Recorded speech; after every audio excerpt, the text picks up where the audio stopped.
two-step, begging for them dollars, cause she wanna make college. Coming straight out the trip hole. Here to tell me what you wanna do. Tell me what you wanna do. Welcome back on Marketing Veteran Reacts, man. We got some more Popular, bro. We going behind the song, bro, in his latest album we checked out, bro. It was dope as hell. I seen this my recommendation, so I wanted to check it out. So let's get it.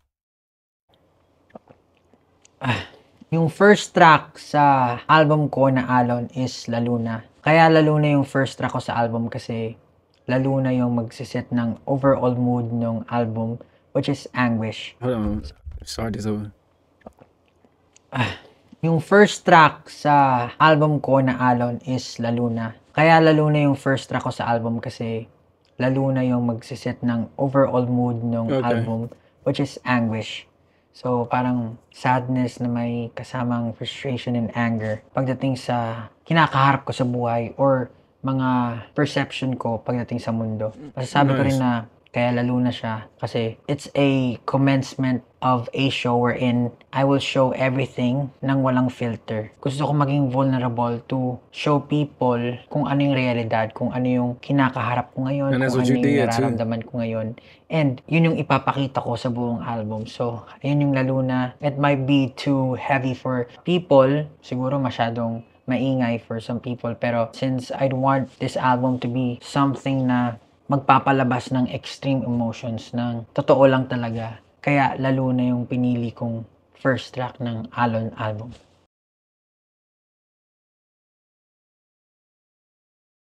Right behind Pression.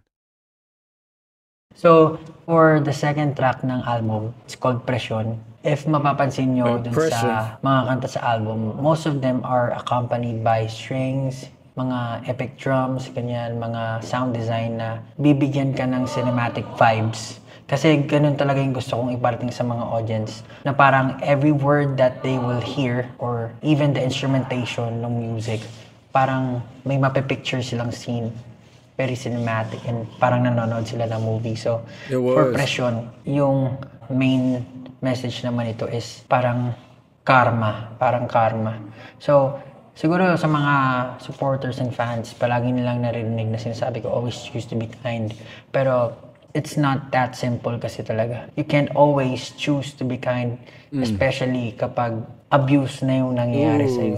So, parang dito sa kantang to, if you follow the story, nakaranas ng matinding judgment, panghusga, betrayal, tapos yung line na pinulupot ang lubid sa leeg ng kanyang kaluluwa at sinabit sa puno ng pamantayan nila habang pasa ng bigat ng bawat panghusga. Yun yung nag-encapsulate sa whole story ng Presyon na nakaranas ka ng matinding abuse mentally and you can't just let everything go.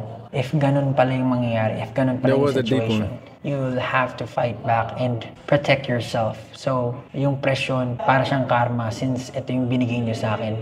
Ito rin yung matatanggap niyo. So, ayun, very heavy siya, very angry yung tunog na talagang madadamo mo yung galit nung kumakanta. So, ayun yung Presyon.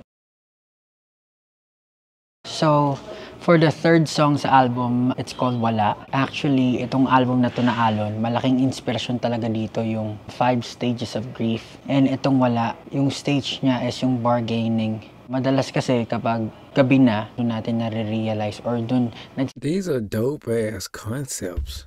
In sa atin lahat ng emotions and doon natin nafe-feel yung bigat or yung heaviness ng lahat ng sitwasyon na kinakaharap natin. Dito sa kantang to na Wala, nagkaroon ng personification doon sa buwan kasi nga every night doon nararanasan yung pabibigat na emosyon. Parang dito tinatanong ko yung buwan kung tunay ko nga ba siyang kaibigan kasi kapag nandyan siya, parang doon ko yung lungkot, doon ko nafe-feel yung pagka-iba ko, pagka-alienated ko sa mundo. Parang kaibigan ka nga ba? Kasi every time na malungkot ako, nandyan ka. Ano ba talagang nangyayari? Ano ka ba talaga sa buhay ko yung buwan?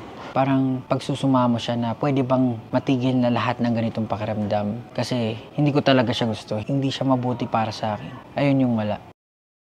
Nice.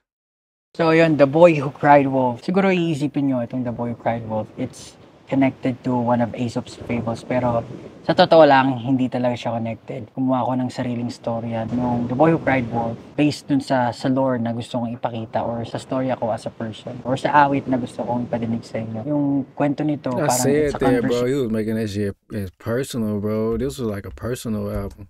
between a boy and a wolf. Yung wolf dito sa storya, nag-start siya na kumakanta na parang nakwento niya na walang nakikinig sa kanya na parang he feels so alone kasi kahit anong gawin niya, parang mali agad yung nakikita sa kanya ng mga tao. Even though people don't know his intentions, people don't know him, parang merong agad judgment. And dahil doon, parang nagagalit siya sa mundo, hindi niya na alam gagawin, hindi niya alam kung paano siya kikilos. And doon naman papasok yung boy. Merong part doon na sabi ko naman sa'yo, yun, parang kinakausap niya yung wolf doon na parang no matter what happens, even though no one's listening to you, even though you feel so alone, nararamdaman ko yung nararamdaman mo. I feel empathic. Parang hindi ka nag-iisa sa lahat ng ginagawa mo. Nandito ako para tulungan ka at makinig sa'yo. Ang pinaka-twist or ang pinaka-kwento, if you know the lore of my songs, if you know what I'm really trying to say from the very beginning, iisa lang kasing entity si Boy and Wolf. So, doon nagkakaroon ng emotional turmoil pagdating sa paano niya lulutasin yung problema niya kung merong dalawang katauhan sa loob niya. So, yun talaga yung medyo mahirap na part na galit ka sa mundo, you feel sad, and at the same time, you want to do good. Siguro, ayaw mong magkalat ng negativity. Dito rin kasi pumapasok yung sinasabi ko lagi na always choose to be kind. Pero there are times when you need to be truthful, when you need to protect yourself, then you have to fight back and you have to prioritize yourself. Yun talaga yung emotional turmoil na nangyayari o nanggaganap sa lore ng The Boy Who Cried Wolf. And sana magustuhan niyo yung storya, sana magustuhan niyo yung kanta, yung awit, and makarelate kayo dun sa awit. So, ayun. Maraming salamat.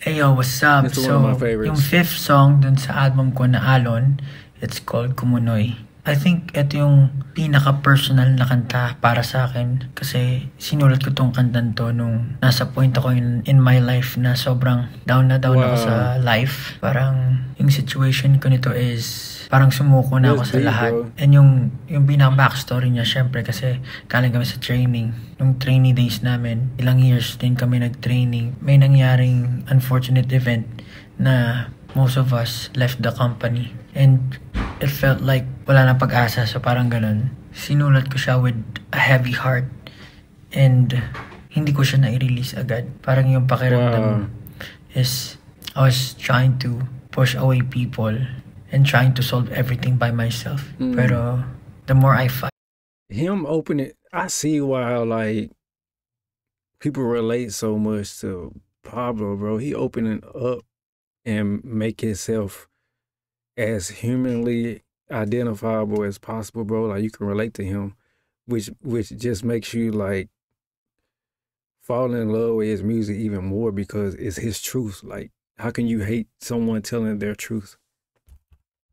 Away people and trying to solve everything by myself. Pero the more I fight, parang mas lalo akong lumulubog. So, parang same feeling na pinibigay nung Kumunoy That's what na it means. the more you fight, the more you get subdued dun sa ilalim. Hopefully, maraming makarelate dito or yung situation, magbigay sa inyo ng comfort na parang paalalahanan kayo palagi na hindi nyo kailangan sarilihin lahat ng problema, but can always ask for help sa mga taong mahal nyo, like your family, your friends. If you have mentor or even a stranger, hindi naman palagi kailangan tayo lang yung magresolba ng lahat.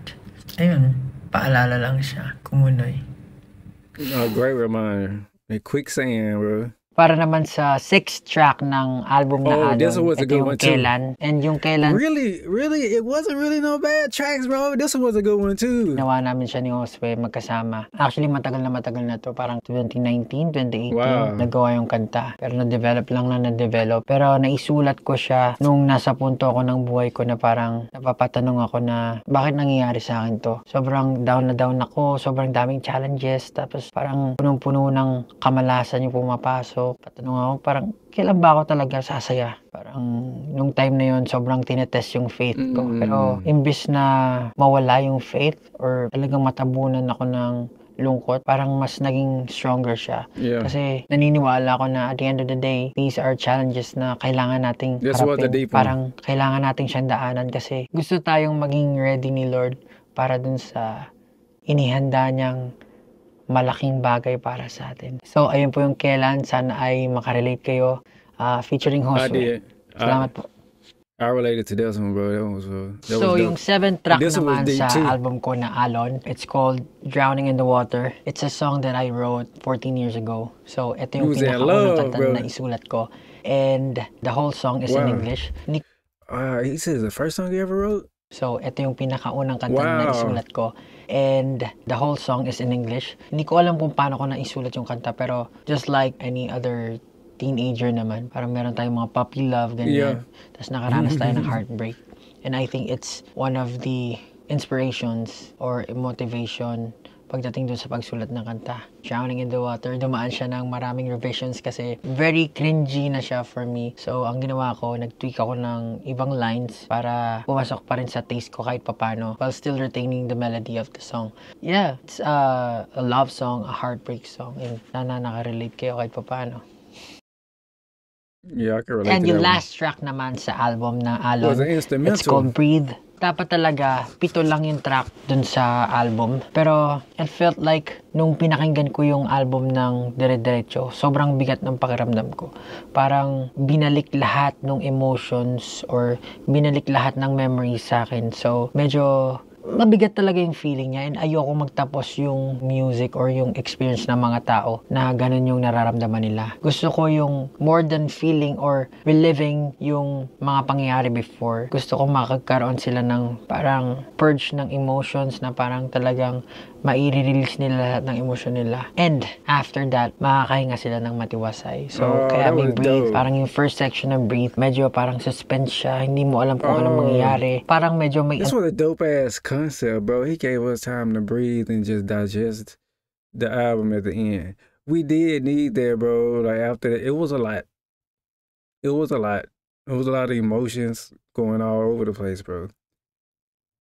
That was a dope concept, bro. And I was, bro, like it did. It brought me down and relaxed me and just let those emotions just start flowing. certainty dun sa mga notes na pinaplay. And then after that, para magkakaroon ng hangin na talagang it will lead you to something peaceful. Tapos yung chord progression niya mas positive na. So, ayun, parang ganun din yung gusto kong sabihin sa album. There will be waves talaga. There will be challenges. Hindi naman mawawala yan sa buhay. Pero at the end of the day, hindi naman forever yung mga challenges. There will come a time na talagang makakahinga tayo na maayos, magiging masaya tayo. Yung mga past challenges, magiging tulay parang maging mas matatag tayong person and magagamit natin siya in the future. So, ayun yung Alon and sana po nagustuhan yun. Maraming salamat po.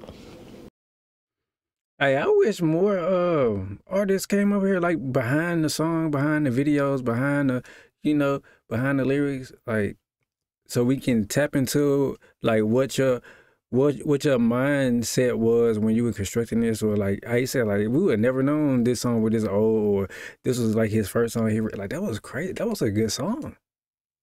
That was a good. Drowning in the Water. That was a good song. Like, that was a good song, bro. Like, this whole album was good. So, hey, make sure to hit that like button, man. Comment some more SB19, some more popular. You may check out in the comment section down below. Share so other people can see this as well. And always make sure you subscribe or notified. Until next time, Video X fam, I'm out. Thanks for watching.